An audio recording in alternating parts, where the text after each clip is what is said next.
Hello, வணக்கம். இது உங்கள் study with Darshan YouTube channel. இந்த வீடியோல ஆகஸ்ட் 13ஆம் தேதிக்கான கரண்ட் அஃபேர்ஸ் பார்க்க போறோம். டுடே கரண்ட் அஃபேர்ஸ் பார்க்கிறதுக்கு முன்னாடி எஸ்டர்டே கரண்ட் அஃபேர்ஸ் ஆகஸ்ட் 12க்கான கரண்ட் அஃபேர்ஸ் நம்ம ரிவிஷன் பார்த்துட்டு ஸ்டார்ட் பண்ணலாம். ஆகஸ்ட் 12 கரண்ட் அஃபேர்ஸ் ஒவ்வொரு क्वेश्चनக்கும் ஆன்சர் நீங்க கமெண்ட் பண்ண ஆரம்பிச்சிடுங்க. ஸ்டார்ட் பண்ணுவோமா? ஃபர்ஸ்ட் क्वेश्चन, எந்த மதிப்பிலான ரூபாய் நோட்டுகளை பாலிமர் மூலம் அச்சிட்டு வெளியிட மத்திய அரசு ஒப்புதல் அளித்துள்ளது? Answer 10 Ruby, 20 Ruby. வெளிநாட்டு நன்கொடை ஒழுங்குமுறை சட்ட திருத்த மசோதா எந்த சட்டத்தில் திருத்தம் மேற்கொள்கிறது? ஆன்சர் வெளிநாட்டு நன்கொடை ஒழுங்குமுறை சட்டம் 2010. இந்தியா ஐக்கிய நாடுகள் அலுவலகத்திற்கு எத்தனை மைல்களை நன்கொடையாக வழங்கியுள்ளது? ஆன்சர் 5 மைல்கள். அதுல 4 ப்ளூ கலர், 1 ஒயிட் கலர். இந்தியாவில் காலமுறை தொழிலாளர் சக்தி கணக்கெடுப்பை நடத்தும் அமைப்பு எது? ஆன்சர் NSO, அதாவது தேசிய புள்ளியியல் அலுவலகம். நாசா கீழ்கண்ட எந்த திட்டத்தில் இணைய இஸ்ரோவிற்கு அழைப்பு விடுத்துள்ளது? Moon base mission. பிரதமரின் மின்சார வாகன புரட்சி திட்டம் எந்த ஆண்டு தொடங்கப்பட்டது? 2024ஆம் ஆண்டு தான் PM E-Drive அப்படிங்கிற ஸ்கீமை லான்ச் பண்ணியிருப்பாங்க. 2025 to 26ஆம் நிதியாண்டில் இந்தியாவின் உலகின் எத்தனையாவது பெரிய பொருளாதார நாடாக திகழ்கிறது? ஆன்சர் 6வது. இது யார் சொன்னா? IMF உடைய அறிக்கையில சொல்லியிருப்பாங்க. உலக யானைகள் தினம் எந்த நாளில் அனுசரிக்கப்படுகிறது? Answer August 12. 2026ஆம் ஆண்டுக்கான உலக சர்ஃபிங் லீக் போட்டி எங்கு நடைபெறுகிறது? ஆன்சர் மாமல்லபுரம். இப்போ டுடே கரண்ட் அஃபேர்ஸ் பார்க்கலாம். 13th August today current affairs. அதுக்கு முன்னாடி நம்ம சேனல்ல ஆஃபர் போட்டிருக்கோம். இந்த இண்டிபெண்டன்ஸ் டே 15th ஆகஸ்ட்ல இண்டிபெண்டன்ஸ் இருக்கு இல்லையா, அதனால 14ஆம் தேதி 15ஆம் தேதி நாளைக்கு நாளை மறுநாள் இந்த வீடியோ அப்லோட் ஆனதுலேருந்து 15ஆம் தேதி முடிகிற வரைக்கும் இந்த ஆஃபர் அப்படிங்கிறது இருக்கும். சரிங்களா? என்ன ஆஃபர் அப்படின்னா, இப்போ 1 year current affairs 12 month last 12 month வாங்குறீங்க அப்படின்னா ஆக்சுவலா 600 ரூபி இருந்துச்சு, இப்போ 500 ரூபி மட்டும் பே பண்ணி இந்த 2 டேஸ்க்கு நீங்க வாங்கிக்கலாம். 1 இயர் சப்ஸ்கிரிப்ஷன்னா இந்த year full year January to December with டெஸ்டோட உங்களுக்கு வரும். அப்கமிங் மந்தோட இன்க்ளூட் ஆகி டிசம்பர் வரைக்கும். ஸோ அதுக்கு ஆஃபர் 600 ரூபி மட்டும். அதே மாதிரி ஹோல் டெஸ்ட் பேட்ச் TNPSCக்கு ப்ரொவைட் பண்றோம் இல்லையா, Group 2 and Group 4க்கு, அதுக்கான ஃபீஸ்ல இருந்து உங்களுக்கு ஆஃபர் 850 மட்டும்தான். Next GS batch Group 2 and Group 4க்காக GS பேட்ச் ஸ்டார்ட் ஆகுது. அதுக்கான fees 400 offer fees. Next SI batch, அதுக்கு ஆஃபர் ஃபீஸ் 300 ரூபி. இதுக்கான ஷெட்யூல் வேணும்னா நீங்க வாட்ஸ்அப்ல மெசேஜ் பண்ணலாம். வாட்ஸ்அப்ல நம்பர் கொடுத்துருக்கோம், அந்த நம்பருக்கு மெசேஜ் பண்ணி கேட்கலாம். டவுட் இருக்கவங்க கால் பண்ணி கேட்கலாம். பே பண்றதுக்கான ஆப்ஷனும் டீட்டெயிலில் கொடுத்துருக்கோம், டிஸ்கிரிப்ஷனில் கொடுத்துருக்கோம், செக் பண்ணி பார்த்துக்கோங்க. இப்போ நம்ம கரண்ட் அஃபேர்ஸ் பார்க்கலாம். 13th August. அதுக்கு முன்னாடி ஒரு திருக்குறள், பெரியோரை துணை கோடல் அதிகாரம் பார்த்துட்டு இருக்கோம் இல்லையா, அதுல நெக்ஸ்ட் திருக்குறள், தக்கார் இனத்தனாய் தானொழுக வல்லானை செற்றார் செயக்கிடந்ததில். அதாவது என்னன்னா, தக்கார் அப்படின்னு சொல்றோம் இல்லையா, தக்கார்னா யாருன்னா பெரியோர், அறிவும் ஆற்றலும் நிறைந்த பெரியோர் தான் தக்கார். அதே மாதிரி இனத்தனாய், தக்கார் இனத்தனாய். இனத்தனாய் அப்படின்னா, இனம்னா என்ன சொல்லுவோம்? ஒரே மாதிரியான பீப்புள் ஒன்னா இருப்பாங்க, அவங்க ஒரு இனத்தை சேர்ந்தவங்க அப்படின்னு சொல்றோம் இல்லையா, அந்த மாதிரி ஒரு தக்காரை பெரியோரை சேர்ந்த ஒரு இனத்தனா இருக்கிறாங்க. பெரியோரை தன்னுடைய சுற்றத்தாரா வச்சிருக்கக்கூடிய, அது மாதிரி தானொழுக வல்லலான, அந்த அளவுக்கு அவங்களை சுற்றத்தாரா வச்சிருக்கிற அளவுக்கு நடந்து கொள்ளக்கூடிய வல்லானை யார் அணுக மாட்டாங்க. யார் செய்யக்கூடிய துன்பம் அப்படிங்கிறது கிடையாது. செற்றார் செய்ய கிடந்ததில், அதாவது தன்னை ஒரு சுற்றத்தாரா பெரியோரை கொண்டிருக்கக்கூடிய அளவுக்கு செயல்படக்கூடிய ஒரு வல்லவனை செற்றார்னா பகைவர், செய்ய கிடந்ததில் அப்படின்னா ஒரு பகைவர் அவருக்கு செய்யக்கூடிய துன்பம் அப்படிங்கிறது இல்னா என்னது? இல்லை அப்படின்னு அர்த்தம். ஒரு பகைவர் தனக்கு செய்யக்கூடிய துன்பம் அல்லது தீமை அப்படிங்கிறது எதுவும் கிடையாது. பெரியோரை தன்னுடைய சுற்றத்தாரா வச்சுக்கிற அளவுக்கு அவருடைய செயல்பாடுகள் இருக்கு அப்படின்னா அவருக்கு பகைவர் செய்யக்கூடிய துன்பம் அப்படிங்கிறது எதுவும் கிடையாது. அததான் தக்கார் இனத்தனாய் தானொழுக வல்லானை செற்றார் செயக்கிடந்ததில் அப்படின்னு சொல்லியிருக்காங்க. இப்போ நம்ம கரண்ட் அஃபேர்ஸ் பார்க்கலாம். தமிழ்நாடு டாபிக்ல தற்போதைய மக்களவை உறுப்பினர்களின் எண்ணிக்கை டேஷ். ஆன்சர் 543.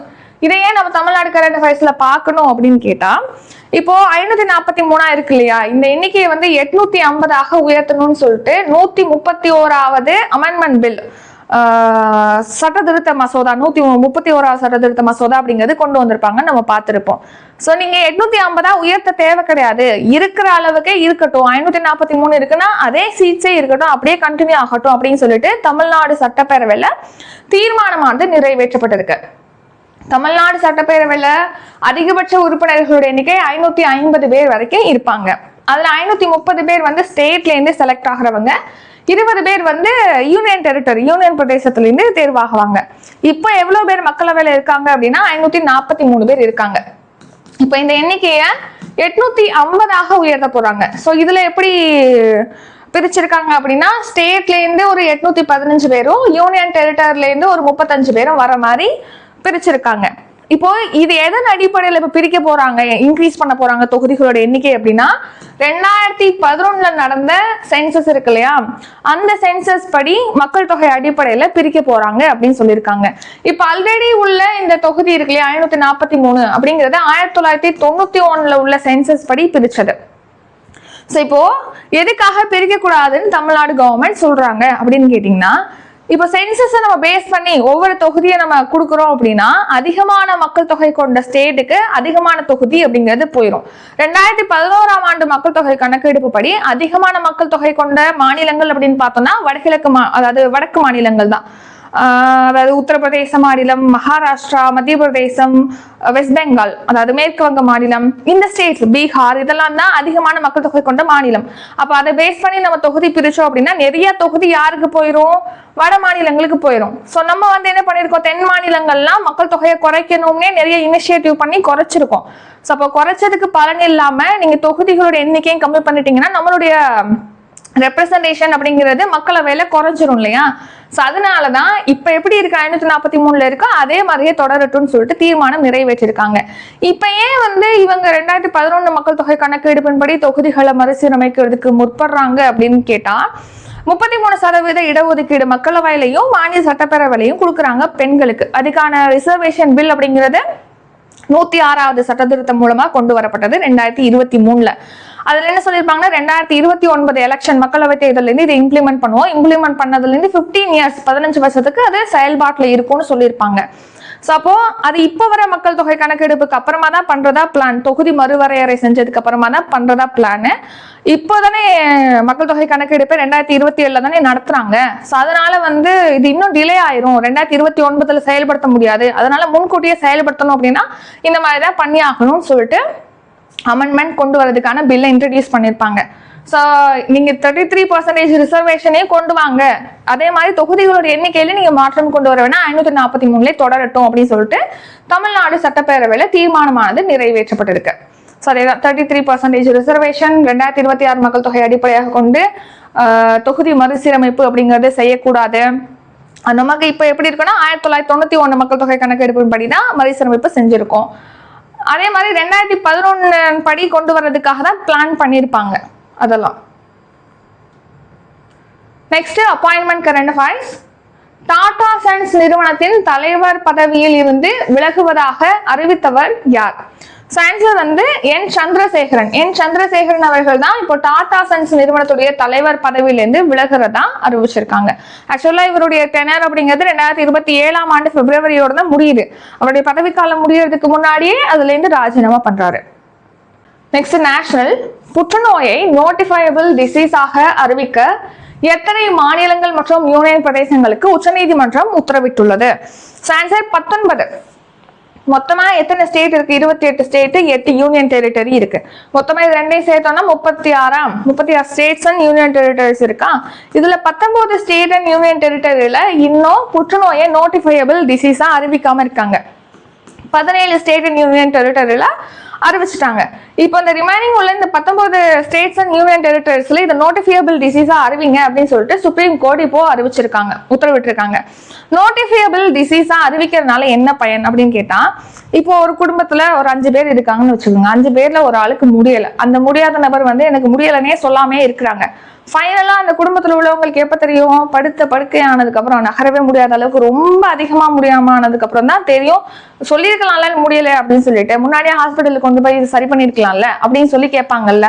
ஸோ முன்கூட்டியே அந்த தகவலை தெரிவிக்கிறது. இப்போ எத்தனை புற்றுநோயாளிகள் ஹாஸ்பிட்டல்ல இருக்காங்க, எந்த இடத்துல இந்த புற்றுநோய் பாதிப்புங்கிறது அதிகமா பரவுது, இதை பத்தின விஷயங்கள்லாம் உடனுக்குடன் அதுக்கான ரிப்போர்ட்டை சமர்ப்பிக்கிறது. ஒரு ஹாஸ்பிட்டல்ல வந்து புற்றுநோயாளிகளால பதிவு செய்யப்பட்டு இப்போ அட்மிட் ஆகுறாங்கன்னா அதை உடனடியாக ஹெல்த் டிபார்ட்மெண்ட்டுக்கு தெரிவிக்கிறது. இதன் மூலமா என்ன பண்ணலாம், முன்கூட்டியே அதை தடுக்கிறதுக்கான ஒரு நடவடிக்கைகள் ஈடுபட முடியும், சிகிச்சைகளை வழங்க முடியும். ஸோ அதுக்காக தான் புற்றுநோயை வந்து என்ன பண்ணலாம், நோட்டிஃபைபிள் டிசீஸா அறிவிங்க அப்படின்னு சொல்லிட்டு 19 ஸ்டேட் அண்ட் யூனியன் டெரிட்டரிஸ்க்கு சுப்ரீம் கோர்ட் உத்தரவிட்டிருக்காங்க. இயர்லி டிடெக்ஷன், உடனடியாக புற்றுநோய் இருக்கிறது கண்டறியப்படுது. பரிசோதனைகள் மூலமா கண்டறியப்பட்டோம்னா உங்களுக்கு டைம்லி ட்ரீட்மெண்ட், சரியான நேரத்துக்கு அவங்களுக்கு ட்ரீட்மெண்ட் அப்படிங்கிறது வழங்கப்படுது. ப்ராப்பரா எந்தெந்த இடத்துல அதிகமான புற்றுநோய் இருக்கு அப்படின்னு சொல்லிட்டு ரிப்போர்ட் அறிக்கைகளை நம்ம பெற முடியும். பெட்டர் கேர் ஃபார் பேஷண்ட்ஸ், அவங்களுக்கு சரியான சுகாதார வசதிகள் கிடைக்கிறத நம்ம முன்கூட்டியே பண்ண முடியும். ஸோ அதுக்காக தான் ஆல்ரெடி 17 ஸ்டேட்ஸ்ல இருக்கு, இப்போ 19 ஸ்டேட்ஸ்ல கொண்டு வாங்க அப்படின்னு சொல்லி உச்ச நீதிமன்றம் உத்தரவிட்டிருக்காங்க. அடுத்து டிஃபென்ஸ் கரண்ட் அஃபேர்ஸ். உதாரா சக்தி 2026 பயிற்சி எந்த 2 நாடுகளுக்கு இடையே மேற்கொள்ளப்படுகிறது? உதாரா எக்ஸசைஸ் அப்படிங்கிறது ஒரு ஏர்ஃபோர்ஸ் எக்ஸசைஸ், விமானப்படை பயிற்சி. எந்த நாட்டுக்கு இடையே மேற்கொள்ளப்படுதுன்னா நம்ம இந்தியாவுக்கும் மலேசியாவுக்கும் இடையே மேற்கொள்ளப்படுகிறது. இந்த மாதிரி எக்ஸசைஸை எதுக்கு நடத்துறாங்க, 2 பேர் ஒன்னா சேர்ந்தா ஃப்ரெண்ட்ஷிப் அப்படிங்கிறது இன்னும் இம்ப்ரூவ் ஆகும். அவங்களுடைய டெக்னிக்ஸை 2 பேரும் கத்துக்கலாம். ஏதேனும் ஒரு டைம்ல 2 ஃபோர்ஸுமே ஒரே டைம்ல செயல்படுத்துற மாதிரி, அவங்க பங்கேற்கிற மாதிரி ஒரு டைம் வருது அப்படின்னா ஏற்கனவே இவங்க வந்து எக்ஸ்பீரியன்ஸ் பண்ணிருக்காங்க ஒன்னா செயல்பட்டு, அப்போ ஈஸியா இருக்கும் இன்னொரு மிஷன்ல அவங்க செயல்படுறது. அதனாலதான் உதாரா சக்தி 2026 இந்தியாவுக்கும் மலேசியாவுடைய விமானப்படைக்கும் இடையிலான பயிற்சி. இப்போ மலேசியால சுபாங் ஏர் பேஸ்ல இந்த பயிற்சியானது தொடங்கப்பட்டிருக்கு. ஆகஸ்ட் 10ல இருந்து 14 வரைக்கும் இது நடக்கும். உதாரா பயிற்சி இருதரப்பு விமானப்படை பயிற்சி, ஏர்ஃபோர்ஸ் எக்ஸசைஸ் தான் இது. அடுத்த ரீசன்ட் எக்ஸசைஸ்னா தர்மா கார்டியன் அப்படிங்கிற பேர்ல இந்தியாவுக்கும் ஜப்பானுக்கும் இடையே ராணுவ பயிற்சி நடத்தப்படுது. லமிட்டியே அப்படிங்கிற பேர்ல இந்தியாவுக்கும் செஷல்ஸுக்கும் இடையே கூட்டு பயிற்சி நடக்குது. அடுத்து கன்ஷார் அப்படிங்கிற பேர்ல கிர்கிஸ்தானுக்கும் இந்தியாவுக்கும் இடையே சிறப்பு படை பயிற்சியானது நடத்தப்படுது. இப்போ இந்த பயிற்சி இந்த வருஷம் வந்து அசாம்ல மிசாமரியில நடந்திருக்கு. Next defence. ஐஎன்எஸ் ஸ்ருதி ரோந்து கப்பலை எந்த நிறுவனம் வடிவமைத்துள்ளது? Answer Garden Reach Shipbuilders and Engineers நிறுவனம். ஸோ கொல்கத்தால உள்ள கார்டன் ரீச் ஷிப்பில்டர்ஸ் இன்ஜினியர்ஸ் நிறுவனம் தான் இந்த ஸ்ருதி கப்பலை தயாரிச்சிருக்காங்க. இது நெக்ஸ்ட் ஜெனரேஷனை சேர்ந்த next generation of sure patrol missile, அதாவது வெசல், அடுத்த தலைமுறையை சேர்ந்த கடல் ரோந்து கப்பல் தான் ஸ்ருதி. ஸோ மொத்தமா ஒரு 11 கப்பல் தயாரிக்கிறதுக்கான திட்டம். அதுல வந்து கோவா ஷிப்யார்ட் லிமிடெட் நிறுவனமானது 4 கப்பலையும், Garden Reach Shipbuilders and Engineers நிறுவனம் 4 கப்பலையும் தயாரிக்கிறாங்க. அந்த 4 கப்பல்ல 2வது கப்பல் தான் ஸ்ருதி. ஃபர்ஸ்ட் கப்பல் வந்து சங்கமித்ரா. மொத்தமாவே 11 கப்பல்ல ஃபர்ஸ்ட் கப்பல் எது அப்படின்னு கேட்டீங்கன்னா சாட்சி. அது வந்து கோவா ஷிப்யார்ட் லிமிடெட் நிறுவனத்தினால தயாரிக்கப்பட்டிருக்கு. ஸ்ருதி நெக்ஸ்ட் ஜெனரேஷன் அடுத்த தலைமுறை சேர்ந்த கடல் ரோந்து கப்பல் கார்டன் ரீச் ஷிப்பில்டர்ஸ் நிறுவனம் தான் தயாரிச்சிருக்காங்க. இது 2வது கப்பல், கார்டன் ரீச் நிறுவனம் தயாரித்த 2வது ரோந்து கப்பல். ஸோ இதுக்கான ஒப்பந்தம் மொத்தமா 11 கப்பல் தயாரிக்கிறதுக்கு 2023ல ஒப்பந்தம் போட்டிருப்பாங்க. 4 ஷிப்பை வந்து கார்டன் ரீச் ஷிப்பில்டர்ஸ் நிறுவனமும் கோவா ஷிப்யார்ட் லிமிடெட் நிறுவனம் வந்து 7 கப்பலையும் தயாரிக்கிறாங்க. ஃபர்ஸ்ட் கப்பல் மொத்தமா தயாரிக்கப்பட்டது ஃபர்ஸ்ட் கப்பல் சாட்சி, அது கோவா ஷிப்யார்ட் லிமிடெட் நிறுவனம் தயாரிச்சிருக்காங்க. கார்டன் ரீச் ஷிப்பில்டர்ஸ் நிறுவனம் தயாரிச்சதுல சங்கமித்ரா தான் ஃபர்ஸ்ட், செகண்ட் கப்பல் இந்த ஸ்ருதி கப்பல். சரிங்களா, சேம் அதே டீட்டெயில் தான் இங்கேயும் கொடுத்துருப்போம். அடுத்த ரீசன் நியூஸ். இந்திய கடலோர காவல் படையின் சாரங் ரோந்து கப்பல் அப்படிங்கிறது கோவா ஷிப்யார்ட் லிமிடெட் நிறுவனத்தினால தயாரிக்கப்பட்டிருக்கு. ஐஎன்எஸ் தாராகிரி போர்க்கப்பல மசாகன் டாக் ஷிப்பில்டர்ஸ் நிறுவனமானது கட்டமைச்சிருக்காங்க. நீலகிரி வகையை சேர்ந்த ப்ராஜெக்ட் 17A திட்டத்தின் கீழ் கட்டப்பட்ட நீலகிரி கிளாஸை சேர்ந்த 4th கப்பல் எது அப்படின்னா தாராகிரி. நேஷனல் சுரங்கங்கள் மற்றும் கனிமங்கள் மேம்பாடு மற்றும் ஒழுங்குமுறை சட்ட திருத்த மசோதா 2026 எந்த சட்டத்தின் கீழ் திருத்தம் மேற்கொள்கிறது? சுரங்கங்கள் மற்றும் கனிமங்கள் மேம்பாடு மற்றும் ஒழுங்குமுறை சட்டம் 1957 திருத்தம் மேற்கொள்ற வகையில தான் இந்த மசோதாங்கிறது மக்களவையில கொண்டு வரப்பட்டு நிறைவேற்றப்பட்டிருக்கு. சோ இந்த மசோதாவை பொறுத்த வரைக்கும் பாத்தீங்கன்னா, இப்போ கனிமங்கள் எடுக்கிறதே வந்து எக்ஸ்பென்ஸ் ஆயிருது. இங்கே எடுக்கிற இடத்துல வந்து அதிகமான செலவாயிருது. சப்போ அதுல இருந்து நம்ம ஒரு ப்ராடக்ட் தயாரிச்சு அதை நம்ம உற்பத்திக்கு கொண்டு போகல, விற்பனை கொண்டு போகல, அந்த ப்ராடக்டோட காஸ்ட் வந்து இன்னும் இன்க்ரீஸ் ஆயிருது. ஸோ அதனால என்ன பண்றோம், வெளிநாட்டுல கம்மியா கிடைக்கிறதுனால அதை இறக்குமதி செஞ்சுக்கிறோம். ஸோ இப்போ இதை கம்மி பண்ணணும். இப்போ நீங்க கனிமங்கள் சுரங்கங்கள்ல இருந்து எடுக்கும் போதே ஏன் வந்து காஸ்ட் இன்க்ரீஸ் ஆகுது அப்படின்னு கேட்டா, ஸ்டேட் வந்து என்ன பண்றாங்கன்னா நிறைய வரியை போடுறது, செஸ் வரி, அந்த வரி, இந்த வரின்னு சொல்லி நிறைய வரியை வந்து ஸ்டேட் போட்டுடுறாங்க. ஸோ அதனால இந்த சுரங்கங்கள் அமைக்கிறது, கனிமங்கள் எடுக்கிற இடத்துல அதிகமாக காஸ்ட் ஆயிருது. அப்ப அதை வச்சு ஒரு ப்ராடக்ட் தயாரிக்கும் போது அது இன்னும் காஸ்ட் ஆயிருது. அதனால இதை வாங்க மாட்டாங்க, குறைந்த விலையில நம்ம வெளிநாட்டிலே இறக்குமதி பண்ணிக்கலாம் அப்படின்னு சொல்லி போயிடுறாங்க. ஸோ அதை கம்மி பண்ணணும். ஸ்டேட் வந்து சுரங்கங்கள் கனிமங்கள் துறையில அதிகமான வரி விதிப்பதை கட்டுப்படுத்தணும் அப்படிங்கிறதுக்காக தான் இந்த ஆக்ட் வந்து கொண்டு வராங்க. 1957 ஆக்ட்ல திருத்தம் மேற்கொள்ற வகையில இந்த மசோதாவானது கொண்டு வந்திருக்காங்க. சோ மெயினான நோக்கம் என்ன, கனிம உரிமைகள் மீது மாநிலங்கள் கூடுதல் வரி விதிப்பதை கட்டுப்படுத்தணுங்கிறதுக்காக தான் இந்த மசோதா. சரியா? நெக்ஸ்ட் கூட்டுறவு மேம்பாட்டு ஆணைய சட்ட திருத்த மசோதா. இது வந்து 1962ஆம் ஆண்டு தேசிய கூட்டுறவு வளர்ச்சி கழக சட்டம், National Cooperative Development Corporation Act 1962ல என்ன பண்றாங்க, அமெண்ட் பண்றாங்க இந்த பில் கீழே. ஸோ இதன்படி பாத்தீங்கன்னா இந்த கோஆபரேட்டிவ் சொசைட்டி இன்ஸ்டிடியூஷன்ஸ்லாம் இருக்கு இல்லையா, அவங்களுக்கு லோன் கிடைக்கிறது, அவங்களுக்கு இன்சென்டிவ் கிடைக்கிறத வந்து மேம்படுத்தணும் அப்படிங்கிறதுக்காக இந்த மசோதா கொண்டு வந்திருக்காங்க. அடுத்த அப்பாயின்மெண்ட், பிரிட்டனின் கட்டமைப்பு மற்றும் செயல்முறைக்கான நிபுணத்துவ ஆலோசகராக நியமிக்கப்பட்டுள்ள இந்திய வம்சாவளி யார்? ஆன்சர் கௌதம் ரங்கராஜன். இப்போ பிரிட்டனுடைய பிஎம்ஆ இப்போ ஆண்டிம் பர்ஹாம் வந்து பொறுப்பேற்றிருக்காரு அப்படின்னு சொல்லி பார்த்திருப்போம். அவர் தான் இப்போ அந்த நாட்டுக்கான கட்டமைப்பு மற்றும் செயல்முறைக்கான நிபுணத்துவ ஆலோசகராக கௌதம் ரங்கராஜன், இந்திய வம்சாவளியை சேர்ந்த கௌதம் ரங்கராஜனை அப்பாயிண்ட் பண்ணியிருக்காங்க. ஆண்டி பன்ஹாம் அங்கே பிரைம் மினிஸ்டர் இருக்கிறவர், அவர் தான் அப்பாயிண்ட் பண்ணியிருக்காங்க. இந்த கௌதம் ரங்கராஜன், இவர் இந்திய வம்சாவளியை சேர்ந்தவர். ரீசன்ட் அப்பாயின்மெண்ட், அமலாக்கத்துறையுடைய இயக்குனர் யாருன்னா ராகுல் நவீன். தமிழ்நாடு சட்ட ஆணையத்துடைய புதிய தலைவராக டி கிருஷ்ணகுமார் அப்பாயிண்ட் பண்ணியிருக்காங்க. மத்திய உயர்கல்வித்துறையுடைய புதிய செயலராக தீப்தி கவுர் முகர்ஜி அப்பாயிண்ட் பண்ணியிருக்காங்க. இம்பார்ட்டன்ட் டே, சர்வதேச இளைஞர் தினம் எந்த நாளில் அனுசரிக்கப்படுகிறது? Answer August 12. ஸோ ஆகஸ்ட் 12ஆம் தேதி தான் இந்த இன்டர்நேஷனல் யங்ஸ்டர்ஸ் டே, யூத் டே அப்படிங்கிறது நம்ம செலிப்ரேட் பண்றோம். ஸோ யுனைடெட் நேஷன்ஸ் ஐக்கிய நாடுகள் சபை பார்த்தீங்கன்னா 1999ஆம் ஆண்டு தான் இந்த டே வந்து அறிவிச்சிருப்பாங்க. இந்த மாதிரி ஆகஸ்ட் 12ஆம் தேதி இளைஞர் தினமாக செலிப்ரேட் பண்ணப்படும் அப்படின்னு சொல்லிட்டு. ஸோ தீம் என்னன்னா, டிஃப்ரெண்ட் கண்டெக்ஸ்ட் காமன் ஆஸ்பிரேஷன். நமக்கு வேறுபட்ட சூழல்கள் அப்படிங்கிறது இருக்கு, ஆனா நம்மளுடைய ஒரே நோக்கம்ங்கிறது ஒரே அளவுல தான் இருக்கு, பொதுவான எதிர்பார்ப்புகள் தான் இருக்கு அப்படின்னு சொல்லி இந்த வருஷம் தீம் வந்து வச்சிருக்காங்க. ஸோ உங்களுக்கு கொஸ்டின், இண்டிபெண்டன்ஸ் டேக்கான தீம் என்ன இந்த வருஷம்? இதுக்கான ஆன்சர் ரெக்கமெண்ட் பண்ணுங்க. இது உங்களுக்கான கொஸ்டின். அடுத்த சம்மிட்ட, வெற்றி தமிழ்நாடு முதலீட்டாளர் மாநாடு எங்கு நடைபெற உள்ளது? ஸோ சென்னையில தான் வெற்றி தமிழ்நாடு முதலீட்டாளர் மாநாடு. முதலீட்டாளர் மாநாடுனா இன்வெஸ்டர்ஸை வந்து ஈர்ப்பதற்காக, இங்க வாங்க இதெல்லாம் நீங்க இன்வெஸ்ட் பண்ணலாம் அப்படின்னு சொல்லிட்டு முதலீட்டாளர்களை வரவேற்பதற்கான ஒரு மாநாடு தான் இந்த வெற்றி தமிழ்நாடு முதலீட்டாளர் மாநாடு. ஸோ இது வந்து சென்னையில நடக்க போது முதலமைச்சர் ஜோசப் விஜய் அவர்கள் தான் இதை தொடங்கி வைக்க போறாங்க இந்த மாநாட்டை ஆகஸ்ட் 13ல. அடுத்து ஸ்போர்ட்ஸ், 2026ஆம் ஆண்டுக்கான ஹாக்கி உலகக்கோப்பை போட்டி எங்கு நடைபெற உள்ளது? So Belgium and Netherlands. பெல்ஜியம்லையும் நெதர்லாந்துலையும் தான் இப்போ 16வது 16th edition of hockey world cup, இது வந்து விமென்ஸ் அண்ட் மென்ஸுக்கான உலகக்கோப்பை போட்டியை வந்து ஸ்டார்ட் பண்றாங்க. 16வது உலகக்கோப்பை ஹாக்கி போட்டி. ஸோ இந்த உலகக்கோப்பை ஹாக்கி போட்டியை பொறுத்த வரைக்கும் இந்தியா 3 times வந்து மெடல் வின் பண்ணியிருக்காங்க. அதில் ஒரு தடவை தான் சாம்பியன் பட்டம், கோல்டு மெடல்ங்கிறது 1975ல வின் பண்ணாங்க. 1973ல சில்வரும் 1971ல பிரான்ஸ் மெடலும் வின் பண்ணியிருக்காங்க. அதுக்கப்புறம் மெடலை வின் பண்ணல. இந்த போட்டியில நம்ம எதிர்பார்க்கிறோம் வின் பண்ணுவாங்களா மாட்டாங்களா அப்படின்னு சொல்லி. சரிங்களா? எங்க பெல்ஜியத்திலையும் நெதர்லாந்துலையும் நடக்குது. அடுத்து புக்ஸ் அண்ட் ஆத்தர்ஸ். இது ரொம்ப இம்பார்ட்டன்ட். ஏன் ரொம்ப இம்பார்ட்டன்ட்? இவர் முன்னாள் துணை குடியரசுத் தலைவருடைய முன்னாள் குடியரசுத் தலைவருடைய ஒரு புக், அதாவது ஆட்டோபயோகிராஃபி. கவனிங்க. Triumph of the Indian republic, my life my struggles என்பது யாருடைய சுயசரிதை நூல்? ஆன்சர் ராம்நாத் கோவிந்த். இந்தியாவுடைய முன்னாள் பிரசிடென்ட் குடியரசுத் தலைவரான ராம்நாத் கோவிந்த் அவர்களுடைய ஆட்டோபயோகிராஃபி, சுயசரிதை நூல். அவரை பத்தி அவரே எழுதின நூல்.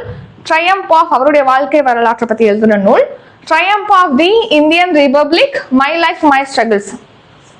ஸோ இதை யார் ரிலீஸ் பண்ணியிருக்கா அப்படின்னா பிரைம் மினிஸ்டர் நரேந்திர மோடி தான் இது ரிலீஸ் பண்ணியிருக்காங்க, ராம்நாத் கோவிந்த் அவர்களுடைய சுயசரிதை நூலை. அந்த நூலோட நேமை நல்லா நோட் பண்ணிக்கணும், யார் ரிலீஸ் பண்ணியிருக்காங்க அப்படிங்கிறது பார்த்துக்கோங்க. இவர் நம்ம இந்தியாவுடைய 14வது குடியரசுத் தலைவராக 2017 2022 ஆண்டு வரைக்கும் வந்திருக்காரு.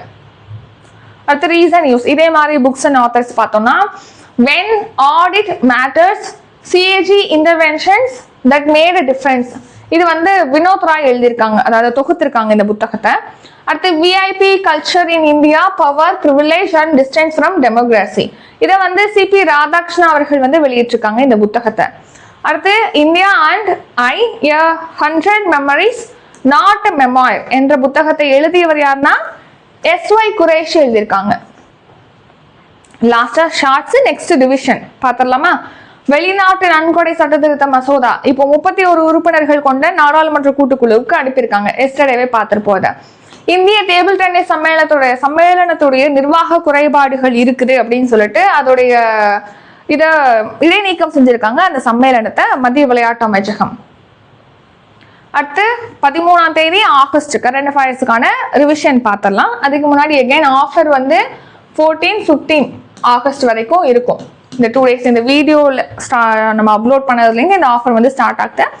15ஆம் தேதி லாஸ்ட் எண்டு வரைக்கும் அன்னைக்கு ஃபுல்லாகவே ஆஃபர் இருக்கும். சரிங்களா? 1 year current affairs 500 rupee, 1 year subscription, இந்த year full year subscription with test 600 rupee, whole test பேட்சுக்கு 850, GS பேட்சுக்கு 400, SI பேட்சுக்கு 300. ஸோ ஆஃபர் டீட்டெயில் டிஸ்கிரிப்ஷனில் கொடுக்குறோம், செக் பண்ணி பார்த்துக்கோங்க. நம்ம ஸ்டார்ட் பண்ணுவோமா? ஃபர்ஸ்ட் கொஸ்டின், அதிகபட்ச, அதாவது தற்போதைய மக்களவை உறுப்பினர்களின் எண்ணிக்கை. அதிகபட்ச அப்படின்னு கேட்டா அதுக்கு 550, தற்போதைய மக்களவை உறுப்பினர்கள் அப்படின்னா 543. டாடா சன்ஸ் நிறுவனத்தின் தலைவர் பதவியிலிருந்து விலகுவதாக அறிவித்தவர் யார்? ஆன்சர் என் சந்திரசேகரன். புற்றுநோயை நோட்டிஃபையபிள் டிசீஸ் ஆக அறிவிக்க எத்தனை மாநிலங்கள் மற்றும் யூனியன் பிரதேசங்களுக்கு உச்சநீதிமன்றம் உத்தரவிட்டுள்ளது? 19.